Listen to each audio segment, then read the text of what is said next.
जय शिवराय मित्रांनो, आज winter rock चॅलेंजचा 53वा दिवस आणि आजचा दिवस लिटरली एकदम डिसिप्लिन मोड होता. सकाळची सुरुवात झाली हॉट स्टीमिंग पोहे आणि एक ग्लास दूध घेऊन. ते एनर्जी डाएट घेऊन बसलो अभ्यासाला. आणि जेव्हा तू सकाळी दमलेला असतोस ना, तेव्हा अशा छोट्या सवयी गेम बदलतात. अभ्यास झाल्यावर झालं धमाल जेवण, फुल सॅटिस्फॅक्शन. मग घेतला छोटासा पॉवर नॅप.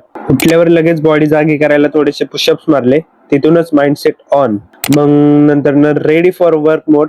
कामावर परत आल्यावर फ्रेश होऊन बसला आपला favourite ritual 48 laws of power वाचायला. आजचा 28 law, enter action with boldness. त्याचा सिंपल अर्थ, ही दुनिया कॉन्फिडंट लोकांची आहे. जो स्टेप जरी डगमगत असेल ना, तर वर्ल्ड तुला पुश करेल. पण जेव्हा तू बोल्ड पद्धतीने चालतो, तेव्हा वर्ल्ड तुझ्यासाठी जागा बनवते. वाचून झाल्यावर रात्रीचं जेवण करून बसलो, शांत पण मला समाधान. आजचा दिवस कट झाला योग्य रिदम मध्ये, डिसिप्लिन प्लस ऍक्शन. आणि मित्रांनो, अशी कन्सिस्टन्सी तुमच्या आयुष्यात मोठे बदल करते. भेटूया उद्याच्या दिवशी आणखी कठोर, आणखी फोकस माइंडसेट घेऊन. जय शिवराय.